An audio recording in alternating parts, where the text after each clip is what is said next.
Hola, Dios te bendiga. Gracias por sintonizarnos el día de hoy. Abre tu corazón a Dios para que Dios te ministre el día de hoy. Dios bendiga, hermanos. En este día domingo estamos contentos de compartirle la palabra de Dios en este día. Este día tenemos nuestra iglesia cerrada, pero seguimos congregándonos en nuestros hogares, estudiando la palabra de Dios, leyendo la palabra de Dios y a la misma vez también orando y pidiendo que esta situación cambie y que Dios haga algo poderoso en nuestra ciudad, en nuestro país, en nuestro entorno, que esta pandemia pase lo más pronto posible.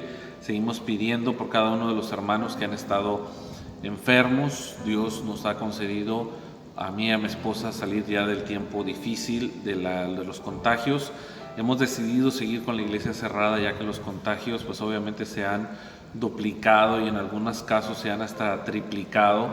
Y hemos tenido también en nuestra congregación algunos enfermos, de los cuales obviamente se encuentran en sus casas. Ellos, mientras está confinamiento o el segundo confinamiento en el cual estamos viviendo, se enfermaron, y fue entonces cuando decidimos pues no abrir la congregación, debido a que muchos de ellos todavía están en casa, todavía no han cumplido su cuarentena.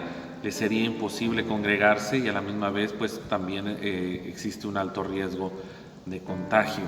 Hermanos, en este día vamos a hablar acerca de la vida de Pedro. Este día domingo queremos compartirle a usted acerca de características de la vida de Pedro. Muchos de nosotros hemos oído acerca de la voluntad de Dios para nuestra vida, acerca del propósito de Dios para nuestra vida. Son dos cosas que suenan bonito, que suenan parecidos, pero en realidad tienen ciertas diferencias.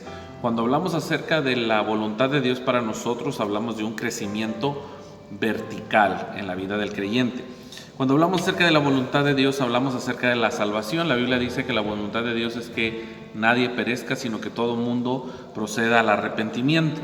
Habla acerca de la santidad. El Señor desea que vivamos una vida en santidad, también que vivamos una vida en gratitud. La voluntad de Dios es que crezcamos a la estatura del varón perfecto.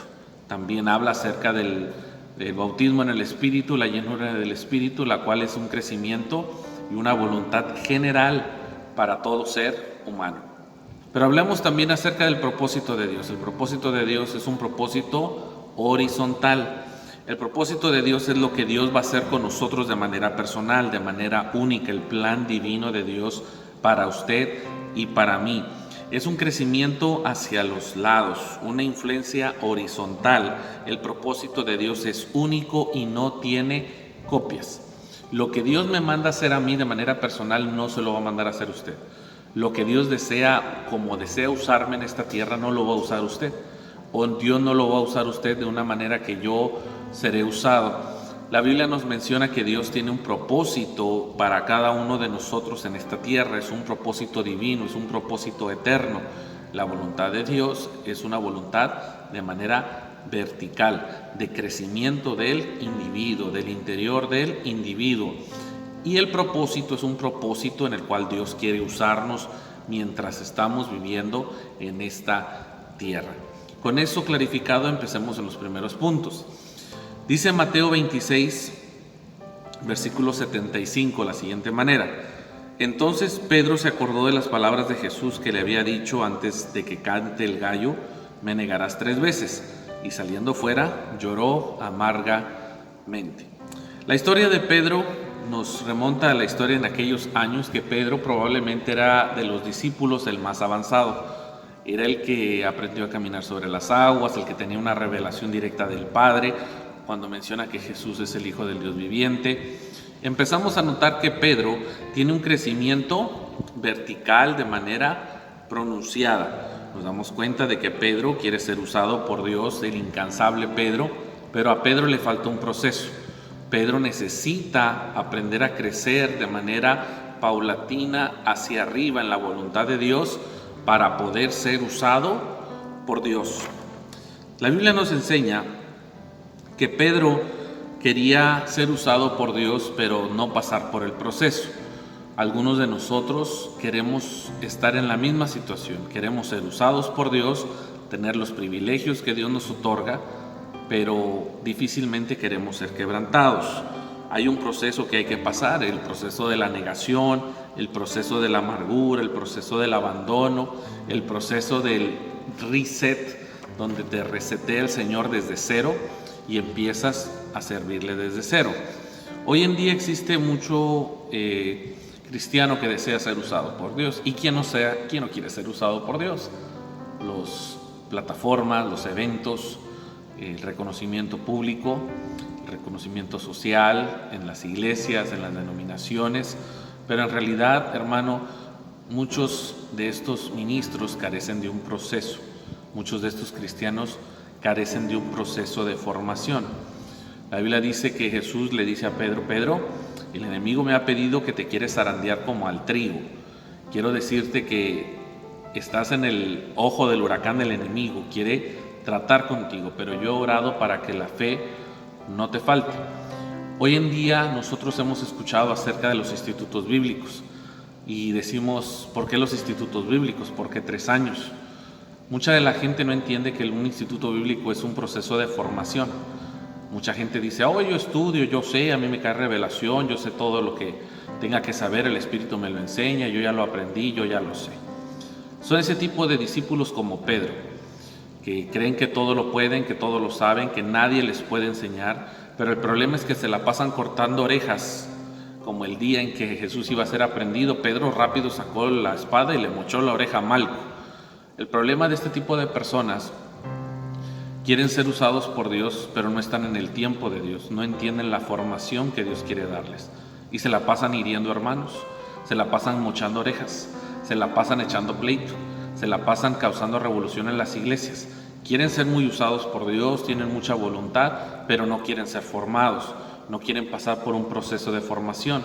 A ellos nunca los verás en un discipulado, nunca los verás sentados en un salón de clases de un instituto, nunca los verás con el deseo de aprender más. Ellos ya todo lo saben. Es el problema. Cuando Pedro pasa por este proceso en el cual Jesús le dice: antes de que el gallo cante me negarás 3 veces, Pedro está seguro que él va a ser el bueno. Pedro está seguro y confiado de que no le va a fallar a Dios. Pero llegó el momento en el cual él no estaba preparado, no estaba formado, y cayó y lloró amargamente. Y vemos a un Pedro ahora derrotado, vemos a un Pedro todavía decepcionado de sí mismo, vemos a un Pedro que está batallando con su vida espiritual, vemos a un Pedro que está alejado de algunos de los discípulos, puesto que cuando el Señor lo manda a llamar y dicen: y también llámenle a Pedro. Viene la restauración de Pedro. Lo encontramos cuando el Señor lo restaura después de que ha resucitado, y restaura a Pedro y le pregunta si todavía lo ama, y lo hace 3 veces, y Pedro responde: Señor, tú sabes que te amo. Entonces Jesús le asigna el pastoreo de las ovejas, de la grey. Y quiero llevarlos con ustedes a Hechos capítulo 2, versículo 14, y dice de la siguiente manera: entonces Pedro, poniéndose en pie con los 11, alzó la voz y les dijo: varones judíos, todos los que habitáis en Jerusalén, esto sea notorio y oíd mis palabras. O sea, un Pedro que quiere ser usado en el propósito de Dios, en el propósito de alcanzar almas. Ese día se alcanzó una multitud de más de 3,000 personas. La Biblia nos enseña que cuando Dios empieza a usarte, cuando Dios empieza a transformarte, después de que has crecido en la voluntad de Dios, que Dios te ha formado, que te ha hecho reset, que te estás formando en las filas del Señor, entonces Dios te empieza a usar. Mucha gente quiere ser usada por Dios, pero no quiere ser transformada por Dios. Mucha gente quiere ser usada en los propósitos de Dios, pero no desea que Dios haga algo con ellos. Hermano, usted que tiene muchas ganas de predicar, de enseñar, que le suelten un ministerio, que quiere ser reconocido, Dios quiere primero trabajar en usted. Quiere que perdone a su hermano carnal que no ha perdonado, quiere que haga las paces con los hermanos de la iglesia que ha ofendido, quiere que le pida perdón a Dios por todas las cosas que no ha hecho bien, quiere que le pida tal vez perdón a su líder que no lo ha hecho, y aún así usted quiere ser usado por Dios, y aún así quiere que la gloria de Dios se manifieste. Usted no tiene un compromiso con la iglesia local ni de finanzas, en realidad simplemente da una ofrenda, en realidad nunca colabora, en realidad nunca viene, en realidad nunca quiere trabajar, pero quiere ser usado, quiere que Dios le hable, quiere alcanzar gente, quiere que la gente, cuando usted predique, la gente se caiga, que la gente sea transformada por el poder de Dios cuando usted no ha sido transformado. El problema es que muchos queremos ser como Pedro, queremos ser usados pero no transformados, queremos ser alcanzadores de almas, pescadores de almas, de hombres, pero no podemos ni siquiera alcanzar nuestra propia vida para que sea transformada. Hermanos, en esta mañana quiero invitarles a que nos unamos, a que Dios nos transforme, a que Dios haga algo con nosotros, a que Dios transforme primero mi interior para entonces poder ser usado. Si no pasamos ese proceso, hermanos, solamente lastimaremos gente en nuestro camino. Hagamos una oración. Señor Jesús, en esta mañana yo oro por mis hermanos, por mis hermanas, que necesitan una transformación como la de Pedro, que necesitan ser cambiados, transformados antes de ser usados. Yo pido por cada hermano, por cada hermana que necesita que tu Espíritu Santo venga y nos confronte y nos hable de nuestro pecado, nos hable de nuestra falta de interés, nos hable de nuestra frialdad, nos hable de los temas que no hemos querido arreglar antes de ser usados. Señor, en esta tarde nosotros pedimos que tu presencia, que tu gloria venga y nos restaure. En el nombre poderoso de Jesús, amén y amén. Dios les bendiga, hermanos. Seguimos esperando que los contagios bajen en esta ciudad para poderle recibir y tenerle con nosotros una vez más. Dios les bendiga.